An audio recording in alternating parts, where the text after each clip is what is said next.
guys, I'm back at the shooting range today with my Hi-Point 995TS. It's a 9mm and the new camo paint job I just completed. You can check out the paint job with the breakdown and the reassembly on my YouTube channel if you haven't seen it already. I'm going to get a little trigger time in today to get this new sight mark red dot tactical scope that I bought on clearance at Academy for about 90 bucks. Let me give you a quick close-up of the paint job in the scope, and then we'll get ready to shoot some targets. Appreciate you checking into me. Appreciate you checking out my channel.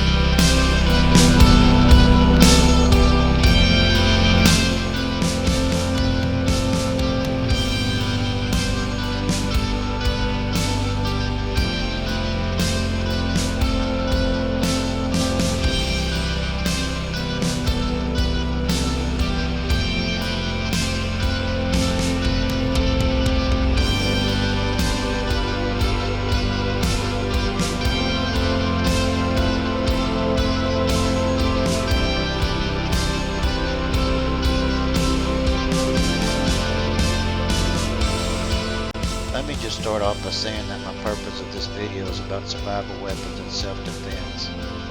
I don't film these types of videos for gun reviews, but I do have many types of weapons, including pistols, hunting and tactical rifles and bows, which you can check out on my channel. But in saying that, demonstrating the weapons that I choose is also a part of my survival videos. So I'm also glad that this can help contribute to your choice of weapons in any way based on your need and preferences, whether it is pro or con.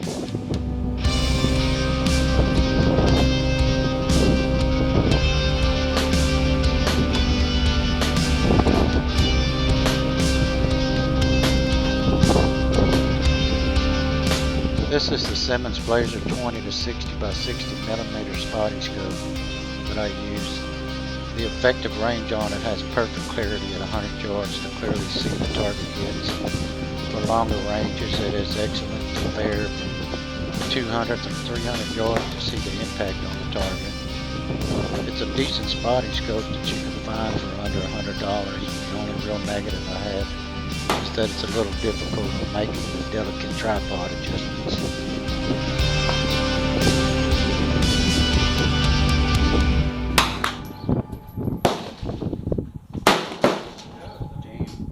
Well, to start off, guys, I am intentionally demonstrating the jam on the Hi-Point, but not for the reason you may think, and it's not about dogging Hi-Point, because it is an excellent budget carbine rifle.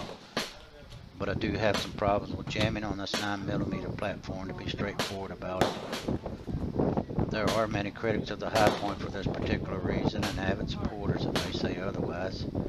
I'm not arguing pro or con on the matter, but I will say in my particular case I have experienced serious jams, but it has reduced significantly as the magazines are broken in and changing the brand of ammo. I guess, like they say, it is the luck of the draw, and that comes for almost every brand of weapon. That's just my opinion though, buddies, because I also know there are some very high quality weapons out there that many of you own, but they do come with the price. It is one thing that I was aware of because I've seen the reviews, but that is also the same on the other carbines that I have considered, and it was something that I was willing to deal with.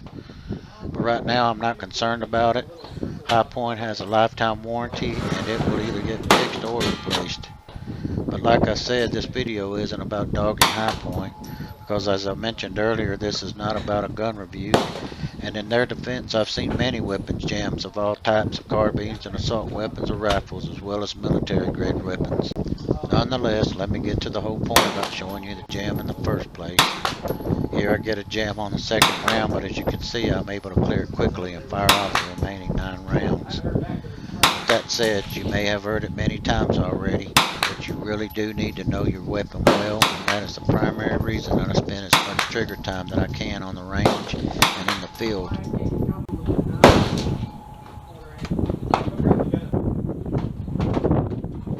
And just for a final word of advice on this, you would be wise to carry a pistol in case your tactical weapon fails, regardless of what weapon you carry.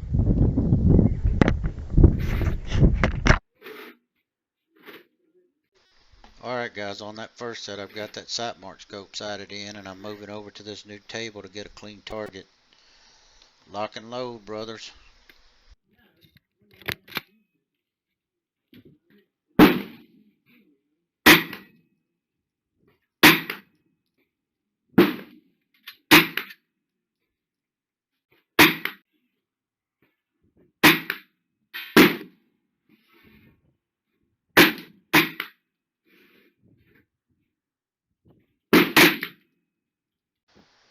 Well, I noticed that I'm getting some friendly fire coming from down lane at my target. It's probably the fellow with the AR-15 that pulled up next to me in that first set. The only other thing it could be is I've got a double barrel high point. Most likely it's just a new shooter, so we'll just let him have his fun.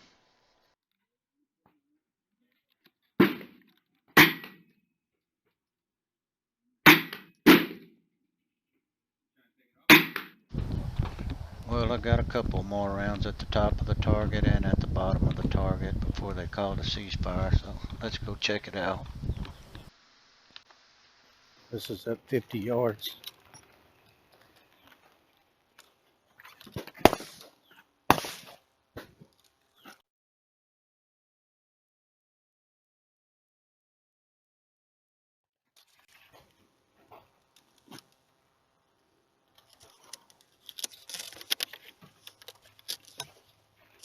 Alright, that was a fun shoot, but let's get down to business, boys.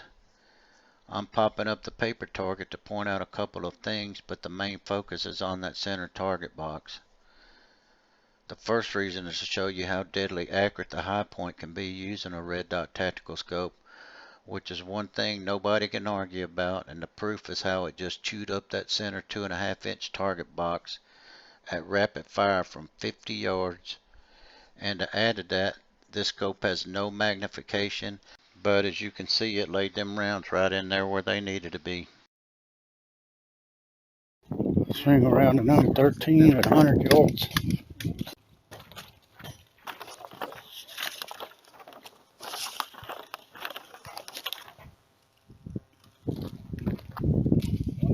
So just a final comment on the 50-yard target results. Not too bad for You do see a few other rounds that I put in the top and the bottom 6-inch target boxes and on the sides. Let me go ahead and pop up the 100-yard target for you to see those results quickly. Now remember, at the beginning of the video, I was sighting my red dot scope on this 100-yard target. I would have used 50-yard 0 for this carbine, but the bay wasn't open. But the only shots you should focus on are on the top 6-inch target box, where I walk the elevation on the shots up the target, and the last 4 rounds on the center 2.5-inch box with the thin red line around the bullseye. That's about the best anyone can get with the red dot scope with no magnification at 100 yards and a 9mm at that. It definitely laid the rounds down where they needed to be, and that is all I have to say about this 9mm carbine. Get back over to the table, wrap up the gear, and call it a day. Well, my brothers out there, that's about it.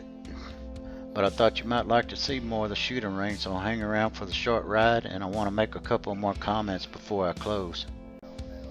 There are a lot of sweet carbines out there that I would choose, like the CZ, the JR, and the Kel-Tec, just to name a few, but for $265, this was a deal that I wasn't about to pass on. This high point is not my primary weapon, but it is my EDC survival weapon, along with my 9mm pistol that I carry in my vehicle for extra firepower in case I ever need it in an emergency. Well, I haven't used this section very well. It may be a budget weapon, but it can lay down some serious fire when it comes down to quick acquisition and maneuvering in a tactical situation around close combat quarters. It may not be the one you may choose, but that isn't my point about this video, to entice you about what weapon to use. It's all about survival, my friends, and I hope you got my message. Which, by the way, is the reason that I'm giving you this tour. It's for another video coming up soon on survival and tactical assault training. So let's just kick back for a second and roll on through to check out the rest. Porta potties. And this area is for pistols.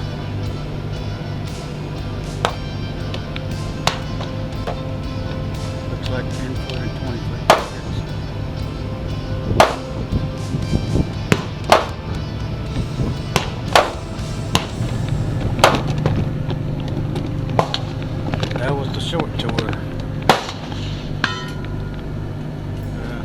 That's the rifle range there. That's where I was shooting at.